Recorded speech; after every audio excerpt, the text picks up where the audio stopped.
Hello दोस्तों, Saran academy 2.0 पर आपका स्वागत है। तो दोस्तों ये हमारा आज का सेट नंबर 5 है। ये आज का हमारा सेट नंबर क्या है? 5 है। इसमें कुल 10 प्रश्नों को हम देखेंगे। तो चलिए दोस्तों, आज पहला प्रश्न शुरू करते हैं, देखते हैं। कह रहा है कि a प्लस बी का अर्थ है ए बी का पुत्र है, a माइनस बी का अर्थ है ए बी की बहन है। उसी प्रकार कह रहा है a इंटू बी का अर्थ क्या है? तो a बी का भाई है। फिर नेक्स्ट है ए डिवाइड बी का अर्थ है ए बी की पत्नी है। तो आगे प्रश्न में क्या कर रहा है, चलिए देखते हैं। यदि A plus B divide C into D minus E plus F है तो निम्नलिखित में से कौन सा कथन सही नहीं है? तो देखिए यहाँ पर कितने दोस्त या भाई होते हैं जो क्वेश्चन को आधा अधूरा पढ़ कर आगे निकल जाते हैं। यहाँ पर प्रश्न कर रहा है कि निम्नलिखित में से कौन सा कथन सही नहीं है। तो देखिए, जब भी नहीं का क्वेश्चन आए ना तो उसको गोल घेर दीजिएगा, कि वहाँ पर टिक मार दीजिएगा कि समझ में आएगा कि हाँ नहीं का जवाब देना है। तो चलिए इसको पूरे को सॉल्व करते हैं। तो यहाँ से कह रहा है कि a प्लस बी का अर्थ क्या है? तो यहाँ प्लस का अर्थ क्या है? देखिए, तो a प्लस बी का अर्थ है ए बी का पुत्र है, यानी कि प्लस का अर्थ क्या है? तो ए बी का पुत्र है। तो देखिए, पुत्र को हमेशा नीचे और पिता या माता को ऊपर लिखते हैं। तो देखिए, तो यहाँ से लिखेंगे बी, और जो जिसका रिलेशन हो, जैसे कि बी का ए क्या है? पुत्र है, तो यहाँ से लिखेंगे पुत्र, और तीर का निशान देंगे जिधर जो रिलेशन शो करेगा। तो तीर का निशान इसलिए ए की तरफ देंगे कि देखिए कह रहा है कि ए प्लस बी, यानी कि ए प्लस बी का अर्थ है ए बी का पुत्र है, लेकिन ये कंफर्म नहीं कर रहा है कि बी जो है माता है या पिता है। तो लेकिन ये कंफर्म है कि ए क्या है? पुत्र है। और यहाँ से क्या कीजिएगा आप कि जेंडर भी क्लियर करते चलिएगा। तो जेंडर जैसे कि ए पुत्र है यानी कि पुरुष है, पुरुष यानी कि प्लस का साइन, जहाँ फीमेल यानी कि महिला होगी वहाँ पर माइनस का साइन दीजिएगा। आगे चलिए देखते हैं, बी डिवाइड सी यानी डिवाइड का अर्थ क्या है? आगे देखते हैं। तो ए डिवाइड बी का अर्थ है ए बी की पत्नी है, यानी कि यहाँ पर क्या होगा? बी पत्नी है किसकी? तो सी का। तो सी क्या है? पति है, यानी कि बी पत्नी है। तो यहाँ से लिखेंगे पत्नी। तो यहाँ से ये क्लियर हो गया कि बी क्या है? माइनस यानी कि फीमेल है, और सी क्या है? पुरुष यानी कि प्लस। ठीक है, चलिए आगे देखते हैं। नेक्स्ट सी इंटू डी, यानी कि इंटू का क्या है? रिलेशन। तो चलिए आगे देखते हैं इसमें ए इंटू बी का अर्थ है ए बी का भाई है। ए कौन है? तो बी का भाई है। तो उसी प्रकार सी इंटू डी, सी का अर्थ क्या हुआ? सी भाई है, किसका भाई है? तो डी का। तो यहाँ से लिखेंगे भाई, ठीक है, और यहाँ पर लिखेंगे डी का भाई है सी। चलिए आगे देखते हैं। आगे है कि यहाँ से कि डी माइनस ई, यानी कि माइनस का अर्थ क्या है? तो माइनस का अर्थ देखते हैं इसमें। तो ए माइनस बी का अर्थ है ए बी की बहन है। ए कौन है? तो बी की बहन है। तो उसी प्रकार डी माइनस ई का अर्थ है कि डी बहन है, किसकी बहन है? तो ई की। तो यहाँ से हम लिखेंगे ई, और ये क्या है? डी बहन है, तो यहाँ से लिखेंगे बहन। ठीक है, चलिए आगे देखते हैं। ई प्लस एफ का अर्थ क्या है? तो देखिए, प्लस का अर्थ यहाँ पर दिया हुआ है कि ए प्लस बी का अर्थ है ए बी का पुत्र है, यानी कि ई यहाँ पर क्या होगा? पुत्र है किसका? एफ का। तो जो पेरेंट्स होंगे उसको ऊपर लिखते हैं, पुत्र को नीचे। तो यानी कि ई यहाँ पर है, तो पेरेंट्स को हम ऊपर लिखेंगे, तो यहाँ से देखिएगा एफ जो है, एफ कौन है? तो एफ का पुत्र है ई, लेकिन यहाँ पर ये क्लियर नहीं कर रहा है कि एफ माता है या पिता। तो यहाँ से चलिए एरो का निशान देते हैं, और ई क्या है? तो पुत्र है। तो ई पुत्र है, तो यहाँ से ये तो क्लियर हो गया कि ई पुरुष है। अब रिलेशन हम देखते हैं। हमें प्रश्न में रिलेशन क्या पूछा था कि निम्नलिखित में से कौन सा कथन सही नहीं है? कौन सा सही नहीं है? तो सभी ऑप्शन को चेक करते हैं। तो देखिए यहाँ पर है कि डी एफ की पुत्री है। डी कौन है? तो एफ की पुत्री है। तो यहाँ से चेक करते हैं। तो देखिए यहाँ डी ई का कौन है? तो बहन है। डी ई की बहन है, और ई जो है एफ का पुत्र है। ई जो है एफ का पुत्र है, तो उसी प्रकार डी भी तो एफ की पुत्री लगी, यानी कि ये ऑप्शन क्या है? सही है। चलिए नेक्स्ट ऑप्शन चेक करते हैं। ए सी का पुत्र है, तो देखिए यहाँ से ए पुत्र है बी का, तो जब और बी का पति कौन है? तो सी है, यानी कि बी पत्नी है सी का। तो जब ए बी का पुत्र है तो सी का भी पुत्र लगेगा, यानी कि ये भी ऑप्शन हमारा क्या है? सही है। चलिए नेक्स्ट सी चेक करते हैं। तो ए एफ का पोता है। प्रश्न में कह रहा है, ऑप्शन में कह रहा है कि ए जो है एफ का पोता है। तो यहाँ से इसको रिलेशन चेक करते हैं। तो देखिए ए जो है पुत्र है किसका? बी का, और सी का भी पुत्र है, क्योंकि बी और सी पति पत्नी है। तो ए पुत्र हुआ सी का। फिर उसके बाद देखेंगे कि सी जो है डी का भाई है, और डी जो है ई की बहन है। तो यहाँ से देखिएगा सी भी पुरुष है और ई भी पुरुष है, यानी कि प्लस का साइन है, और डी बहन है। तो जब ये डी का भाई सी भी है और डी का भाई ई भी है, तो डायरेक्ट हम सी और ई आपस में भाई लगेंगे। जब यहाँ पर आपस में भाई लगेंगे तो भाई का पुत्र भतीजा लगेगा। उसी प्रकार ई जो है किसका पुत्र है, एफ का, तो एफ का पुत्र है ई और ई का भतीजा ए है, तो यानी कि यहाँ से भी तो रिलेशन हो गया, ए जो है एफ का पोता लगेगा, यानी कि ये भी ऑप्शन नंबर सी भी सही है। तो यानी कि लास्ट हमारा कौन सा गलत होगा, ऑप्शन नंबर डी। लेकिन फिर भी इसको भी चेक कर लेते हैं। देखिए डी में क्या रहा है कि ई बी का भाई है, तो यहाँ से देखिएगा ई जो है बी का भाई है, तो देखिए ई की बहन डी है और डी का भाई सी है, यानी कि ई और सी आपस में भाई हुए। तो कह रहा है कि यहाँ पर ऑप्शन में कि ई जो है बी का भाई है, यहाँ ई जो है बी का भाई नहीं, भाई की पत्नी क्या लगेगी, भाभी, यानी कि देवर और भाभी का रिलेशन है, यानी कि यही हमारा ऑप्शन नंबर डी गलत है, यानी कि पहला का राइट आंसर क्या होगा, ऑप्शन नंबर डी। चलिए दोस्तों नेक्स्ट प्रश्न देखते हैं।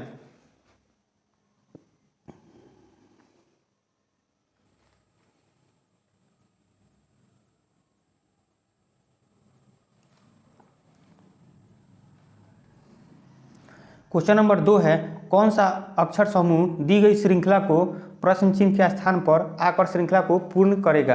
यानी कि प्रश्न कर रहा है कौन सा अक्षर समूह दी गई श्रृंखला में प्रश्न चिन्ह के स्थान पर आकर श्रृंखला को पूर्ण करेगा। यानी कि ये जो श्रृंखला है इसमें प्रश्न चिन्ह के स्थान पर ये जो ऑप्शन दिए गए हैं इनमें से कौन सा अक्षर समूह यहाँ पर आकर इस श्रृंखला को पूर्ण करेगा। तो चलिए यहाँ देखते हैं कि इसमें कौन सा रिलेशन है। तो देखिए पहले ए का क्या होता है, तो ए का स्थानीय मान 1 होता है और डी का कितना होता है 4, यानी कि कितने की वृद्धि हुआ है, तो +3 का।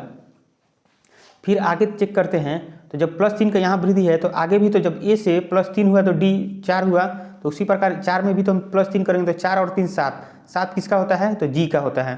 तो यहाँ से हम यहाँ लिखते हैं जी, 7 किसका होता है, जी का। तो फिर जी में अगर हम 3 जोड़ेंगे, यहाँ पर भी +3 हुआ तो फिर आगे भी तो +3 ही होगा, तो जी का 7 होता है और 7 में हम 3 जोड़ेंगे तो कितना होगा 10, यानी कि ये जे 10 किसका होता है, जे का, यानी कि ये भी सही है। इसको भी आगे चेक करते हैं, तो 10 में 3 जोड़िएगा तो 13 किसका होता है, एम का होता है, यानी कि यही पैटर्न चल रहा है +3 का। तो चलिए आगे चेक कर लेते हैं। इसमें भी दूसरा जे है, जे का स्थानीय मान होता है 10 और एम का कितना होता है 13, यानी कि क्या किया है 10 से 13 बनाने के लिए +3 करना पड़ेगा। फिर आगे देखेंगे यहाँ से, तो उसी प्रकार हम 3 और जोड़ेंगे, तो 13 में 3 और जोड़िएगा तो कितना आएगा 16 किसका होता है, तो 16 पी का होता है, तो यहाँ से हम पी लिखेंगे। फिर जब 16 यहाँ पर लिख दिए तो पी में भी 3 जोड़ेंगे तो 16 और 3 19 किसका होता है, तो एस का होता है, यानी कि यहाँ पर एस जो है इसका 19 होगा, यानी कि सही है। फिर 19 में 3 जोड़िएगा तो 22 किसका होता है, तो भी का होता है, यानी कि ये पैटर्न फुलफिल कर रहा है, यानी कि ये भी सही है। फिर चलिए अब थर्ड नंबर चेक करते हैं। तो थर्ड नंबर में है आर है, तो आर का स्थानीय मान कितना होता है, तो आर का 18 होता है। आर का कितना होता है, तो 18 और टी का कितना होता है, तो 20। तो यहाँ देखिए 18 से 20 करने के लिए क्या किया गया है, तो +2। फिर आगे देखेंगे तो टी से आगे बढ़ेंगे तो 20 में फिर यहाँ 2 का सीरीज चल रहा है तो 2 जोड़ेंगे तो 20 और 2 22 किसका होता है, तो भी का होता है, तो यहाँ लिखेंगे भी। फिर भी का 22 होता है तो 22 में हम 2 जोड़ेंगे तो 24 किसका होता है, तो एक्स का होता है, यानी कि सही है। फिर 24 में 2 जोड़िएगा तो 26 किसका होता है, जेड का, यानी कि ये भी सही है। फिर आगे लास्ट वाला देखते हैं, तो लास्ट में है जेड में हम कितना जोड़ेंगे कि सी आएगा, तो जेड का होता है 26 में 3 जोड़िएगा तो ए बी सी, यानी कि सी आ जाएगा, सही है। फिर 3 जोड़ा है तो फिर आगे भी 3 जोड़ेगा तो सी का होता है 3 और 3 कितना होगा 6, तो 6 किसका होता है, तो एफ का होता है, तो यहाँ से एफ लिखेंगे। फिर आगे जब एफ का 6 होता है तो 6 में 3 जोड़िएगा तो 9 किसका होता है, आई का, यानी कि ये सही है। फिर उसी प्रकार आई में 3 जोड़िएगा तो 9 3 12 किसका होता है, तो एल का, यानी कि ये भी सही है। यानी कि आंसर क्या आ रहा है प्रश्न चिन्ह के स्थान पर, तो GPVF, यानी कि option number C. Question number 2 का राइट आंसर क्या होगा, ऑप्शन नंबर सी। चलिए दोस्तों नेक्स्ट प्रश्न देखते हैं।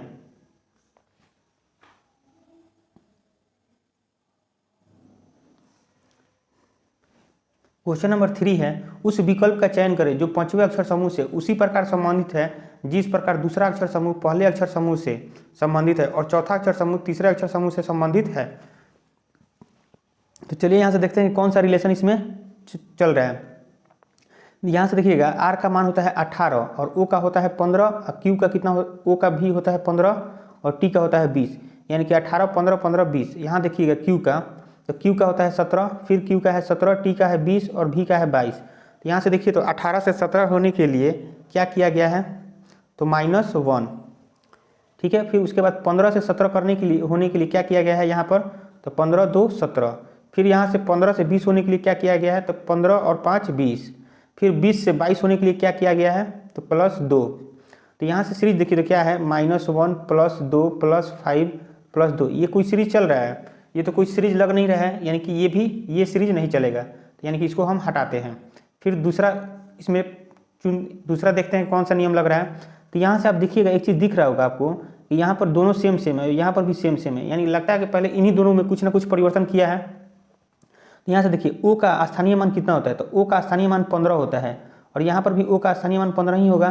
तो 15 में हम कितना जोड़ेंगे कि क्यू आ जाएगा। तो देखिए क्यू का स्थानीय मान होता है 17, क्यू का कितना होता है 17, यानी कि 15 से 17 जाने के लिए +2 किया गया है। फिर उसी प्रकार यहाँ भी 15 से 17 जाने के लिए +2 किया गया है, यानी कि पहले बीच वाले में 2 जोड़कर शुरू में लिख दिया है। फिर उसके बाद आर आता है, तो आर का स्थानीय मान कितना होता है 18, ठीक है। और टी का स्थानीय मान कितना होता है तो 20 होता है। तो 18 से 20 होने के लिए क्या किया गया है, +2 किया गया है। फिर उसी के बाद टी का होता है 20 और भी का कितना होता है 22। तो फिर 20 से 22 होने के लिए +2 किया गया है, यानी कि सीरीज में समझ में आ गया कि जो बीच वाला 2 अक्षर है उनमें 2 2 जोड़ दिया है और फर्स्ट में लिख दिया है, और लास्ट का जो दोनों अक्षर बचा है उन दोनों में भी 2 2 ऐड करके किनारे पर लिखा है। तो वही पैटर्न इसमें भी चलेगा। तो देखिए टी है यहाँ पर, जैसे यहाँ पर हम लिखते हैं कि एस टी ई और एम। तो सबसे पहले टी का देखेंगे कितना है 20, तो 20 में 2 जोड़िएगा तो 22, 22 किसका होता है भी का। उसी प्रकार ई में है, ई का कितना होता है 5, 5 में 2 जोड़िएगा तो 7 होता है, 7 किसका होता है तो जी का। फिर उसी प्रकार एस का 19 होता है, 19 में 2 जोड़िएगा तो 21, 21 किसका होता है यू का होता है। उसी प्रकार एम का 13 होता है और 13 में 2 जोड़िएगा तो कितना होगा तो 15 होता है, तो 15 किसका होता है तो ओ का होता है। देखिए तो वी जी यू ओ, यानी कि ये भी पैटर्न सही है। तो हमें किसका निकालना है तो लीफ का निकालना है। तो देखिए लीफ में क्या होता है कि पहले ई और ए में जोड़ेंगे, तो ई का होता है 5 और 5 में आप 2 जोड़िएगा, 5 और +2 तो कितना हुआ 7, 7 किसका होता है तो जी का होता है। तो यहाँ पर हम लिखेंगे जी। फिर उसी प्रकार ए का मान होता है 1 और इसमें 2 जोड़िएगा तो कितना होगा 3, 3 किसका होता है तो सी का होता है। फिर उसके बाद एल का कितना होता है तो 12, 12 में 2 जोड़ेंगे तो कितना आएगा 14, 14 किसका होता है एन का होता है। फिर उसी प्रकार एफ में, तो एफ का होता है 6 और 6 में 2 जोड़िएगा तो कितना होगा 8, 8 किसका होता है तो एच का, यानी कि प्रश्न चिन्ह के स्थान पर कौन सा अक्षर आएगा तो जी सी एन एच, यानी कि ऑप्शन नंबर बी, यानी कि क्वेश्चन नंबर 3 का राइट आंसर क्या होगा ऑप्शन नंबर बी। हमें उम्मीद है दोस्तों कि ये प्रश्न आपको समझ में आया होगा। चलिए नेक्स्ट प्रश्न देखते हैं।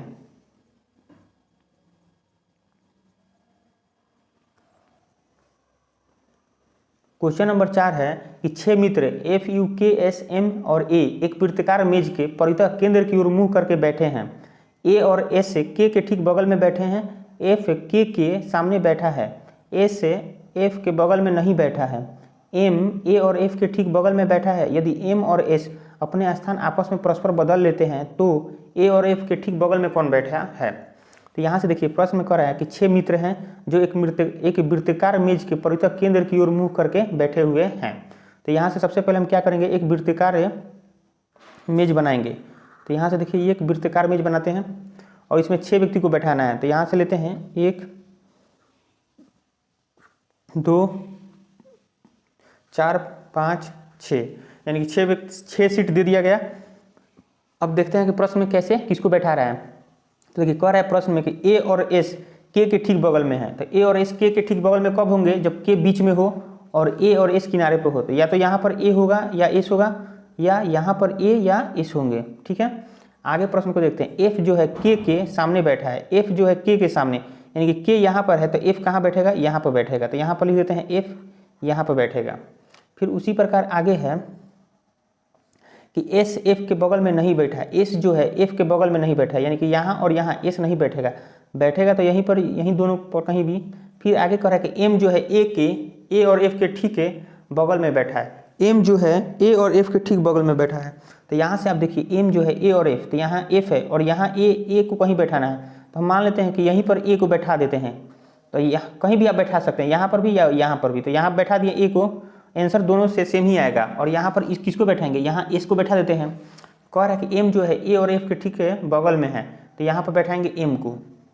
फिर आगे कह रहा है यदि, तो यहाँ से देखिए यहाँ से पढ़ने से पहले आप देख लीजिए कि कितने 6 व्यक्ति थे, 6 मित्र थे जो, जिसमें से 5 बैठ चुके हैं। तो बचा कौन एक, तो बचा है कौन आपके पास यू, जो बचा है उसको यहाँ बैठा देते हैं, यहीं सीट खाली है तो यू यहाँ बैठ गया। अब आगे कह रहा है यदि एम और एस अपने स्थान आपस में परस्पर बदल लेते हैं, यदि एम और एस जो है अपने स्थान आपस में परस्पर बदल लेते हैं, यानी कि एम जहाँ था एम में और एस जो आपस में स्थान बदल लेते हैं, यानी कि एम यहाँ आ जाता है और एस यहाँ चला जाता है। तो प्रश्न में पूछ रहा है तो ए और एफ के ठीक बगल में कौन बैठा है, यानी कि ए और एफ के, तो एफ ये हो गया और ए ये हो गया, तो इसके ठीक बगल में कौन बैठा है, तो इसके ठीक बगल में कौन बैठेगा, तो एस, क्योंकि स्थान बदल लिए हैं तो अब एम यहाँ नहीं यहाँ पर है और एस जो है यहाँ पर नहीं यहाँ पर है, तो एफ और ए के बीच में कौन है, तो एस है, यानी कि कौन सा होगा, ऑप्शन नंबर सी। यानी कि क्वेश्चन नंबर 4 का राइट आंसर क्या होगा, सी। हमें उम्मीद है दोस्तों कि आपको ये प्रश्न समझ में आया होगा। अगर नहीं समझ में आएगा तो वीडियो को फिर एक बार रिपीट कर देख लीजिएगा। ठीक है दोस्तों, चलिए नेक्स्ट प्रश्न देखते हैं।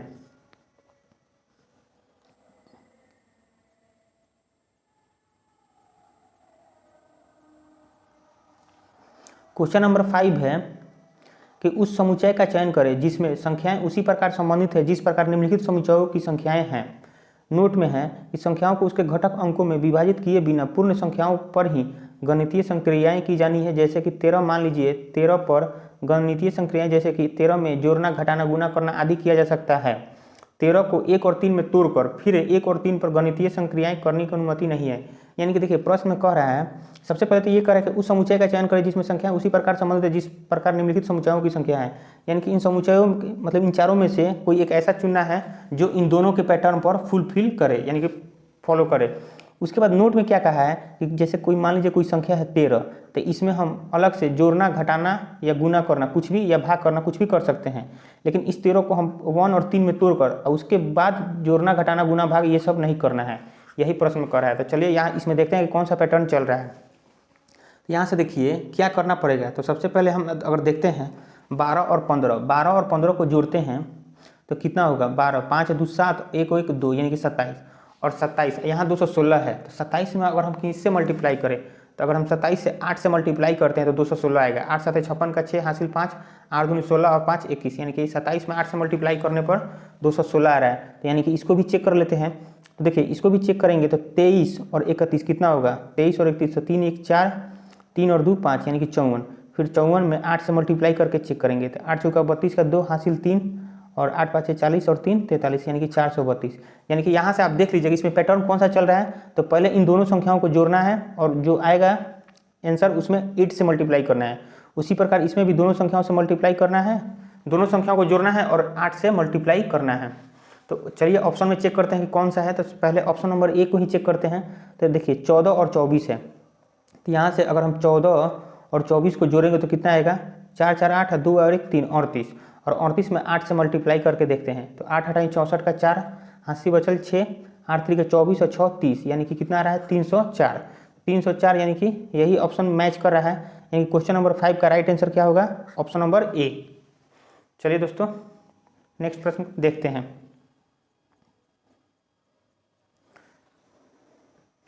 क्वेश्चन नंबर 6 है कि नीचे दिए गए समीकरण को गणितीय रूप से सही बनाने के लिए किन दो चिन्हों को परस्पर बदलना चाहिए।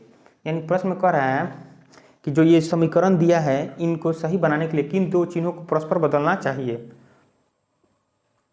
तो यहाँ से आप देखिएगा कि जैसे 136 है और 17 है, तो हम सबसे पहले क्या करेंगे कि बाई ऑप्शन ही चलते हैं, चेक करते हैं। तो यहाँ से देखिए 136 और 17 को अगर डिवाइड कीजिएगा, यहाँ से देखिए सॉल्व करते हैं। जैसे मान लीजिए 136 बटा डिवाइड है तो 17 हो जाएगा। उसके बाद प्लस है तो प्लस के जगह क्या करना है, गुना का साइन, तो प्लस की जगह गुना दीजिए और 102। फिर उसके बाद -3 और गुना की जगह क्या देना है, प्लस। यहाँ पर लिखेंगे हम प्लस। इसको सॉल्व करते हैं। तो देखिए 17 8 136 गुने 102, -3 में से 2 गया 1। यहाँ से देखिए अगर हम 8 से मल्टीप्लाई करेंगे तो कितना होगा 816। तो यहाँ तो है 187, यानी कि ये ऑप्शन रखने पर फुलफिल नहीं हो रहा है। तो चलिए दूसरा ऑप्शन चेक करते हैं। दूसरा ऑप्शन है कि इनटू यानी कि मल्टीप्लाई और माइनस को बदलेंगे। देखिए यहाँ से 17 से 36 को डिवाइड कीजिएगा डायरेक्ट, तो 17 8 136, उसके बाद प्लस है तो प्लस लिखेंगे 102। हमको तो ये चेक करना है तो डिवाइड और माइनस, तो माइनस की जगह क्या होगा डिवाइड इंटू 3, माइनस की जगह क्या होगा मल्टीप्लाई, सॉरी मल्टीप्लाई और माइनस में बदलना है। तो माइनस की जगह मल्टीप्लाई होगा और मल्टीप्लाई की जगह क्या होगा माइनस, तो -2। अब इसको सॉल्व करते हैं। तो यहाँ देखिए 8 प्लस 3 से मल्टीप्लाई कीजिएगा तो 300, 3 दूनी 6 और -2, तो 8 में से 2 गया 6, तो 316, 312 होगा। तो ये भी नहीं हो रहा है, ये भी फुलफिल नहीं कर रहा है। तो चलिए ऑप्शन नंबर सी चेक करते हैं। सी में देखिए क्या है कि क्या कह रहा है कि डिवाइड और माइनस को बदलना है। तो देखिए जहाँ डिवाइड है यानी कि 136, यहाँ डिवाइड है तो यहाँ पर माइनस देंगे और 17 प्लस 102, माइनस जहाँ है यानी कि यहाँ माइनस है तो यहाँ पर डिवाइड देंगे 3 इंटू 2। इसको सॉल्व करते हैं तो 136 में से 17 जाएगा तो कितना बचेगा, तो 16 में से 7 गया तो 9, 12 में से गया 11, 119। फिर उसके बाद आगे है प्लस, यहाँ देखिए 102, तो 102 और डिवाइड को बट्टा में ले जाएंगे तो 3 इंटू 2। तो यहाँ से देखिए 3 से काटेंगे तो 3 तिहाई 9 और 3 चौका 12। आगे सॉल्व करेंगे तो 119 और प्लस 34 दूनी कितना होता है, 4 दूनी 8, 3 दूनी 6, 68। इसको सॉल्व कीजिएगा तो 8 और 9 कितना होता है, 17 का 7 हासिल बचा 1, 6 एक 7 और 1 8 यानी कि 187। यानी कि कौन, ऑप्शन नंबर सी रखने पर हमें 187 प्राप्त हो रहा है। यानी कि क्वेश्चन नंबर 6 का राइट आंसर क्या होगा, ऑप्शन नंबर सी। चलिए नेक्स्ट प्रश्न को देखते हैं।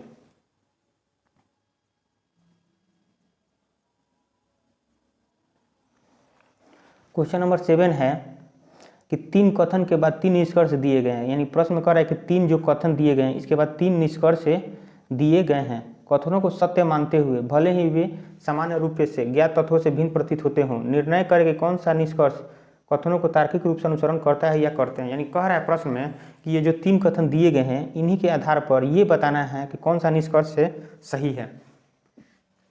तो चलिए कथनों में देखते हैं कि क्या कह रहा है। कह रहा है कि कुछ कंप्यूटर फ़ोन है, तो कह रहा है कुछ कंप्यूटर, यहाँ से लिखते हैं कुछ कंप्यूटर फ़ोन है, तो यहाँ से ये पूरा कंप्यूटर हो गया। अब कुछ ही कह रहा है तो कुछ कंप्यूटर फ़ोन है।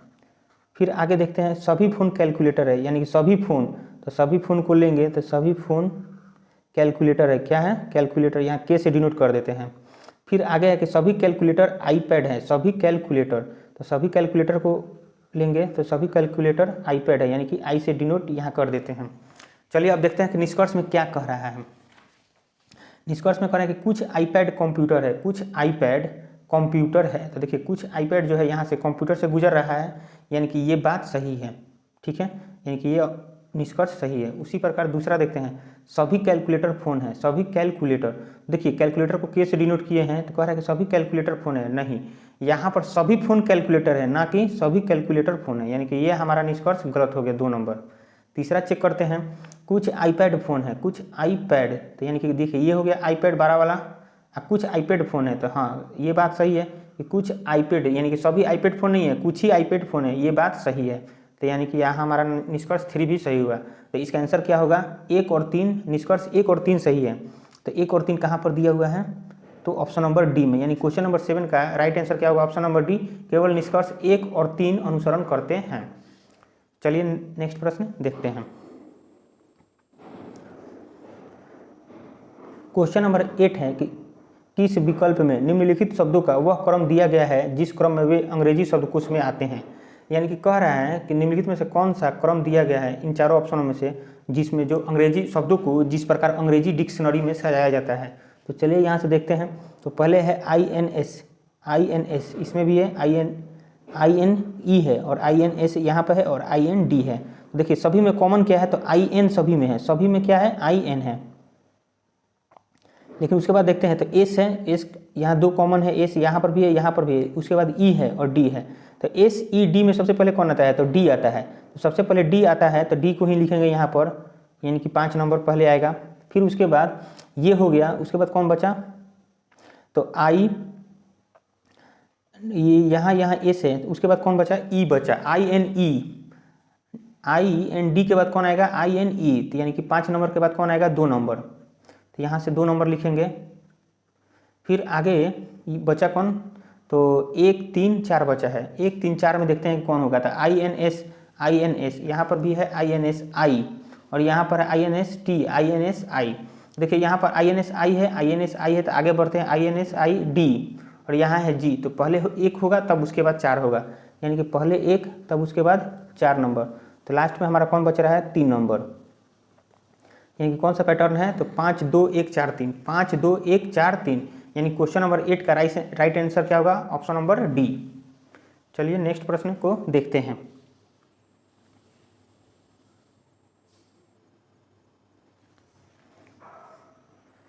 क्वेश्चन नंबर 9 है कि दिए गए समीकरण को संतुलित करने के लिए किन 2 चिन्हों को परस्पर बदलना चाहिए।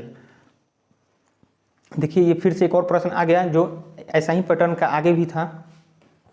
तो यहाँ देखते हैं, कह रहा है कि निम्नलिखित में से कौन सा संतुलित समीकरण को संतुलित करने के लिए किन दो चिन्हों को परस्पर बदलना होगा। तो देखिए जब भी ऐसा दे तो बाई ऑप्शन से ही चेक किया जाता है, लेकिन यहाँ पर हम तो बोलेंगे आपको कि पहले सबसे क्या कीजिएगा, यहाँ से आप ये देख लीजिएगा कि 11 से ये कट रहा है कि नहीं। तो 11 से कितने बार में कट रहा है, तो देखिए तो यहाँ से 11, यहाँ से 11 5 6 55 और एक 11 एक कम 11 यानी कि 51 बार में कट रहा है।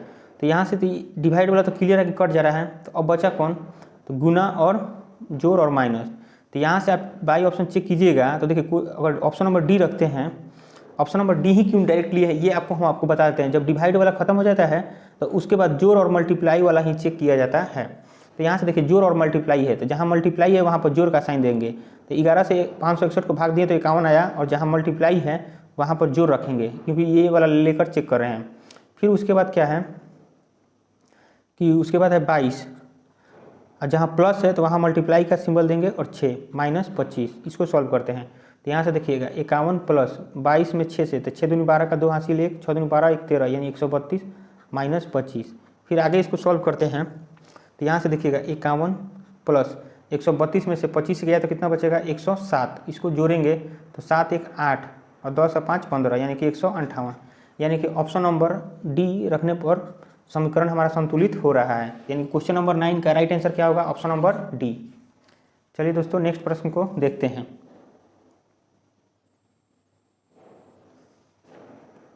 क्वेश्चन नंबर 10 है कि उस विकल्प का चयन करें जो 5वें अक्षर समूह से उसी प्रकार संबंधित है जिस प्रकार दूसरी संख्या पहली संख्या से संबंधित है और चौथी संख्या तीसरी संख्या से संबंधित है। यानी कि प्रश्न कह रहा है कि जिस प्रकार दूसरी संख्या पहली से संबंधित है और चौथी संख्या तीसरी से जिस प्रकार संबंधित है उसी प्रकार प्रश्न चिन्ह के स्थान पर कौन सी संख्या आएगी जो 5वीं से संबंधित हो।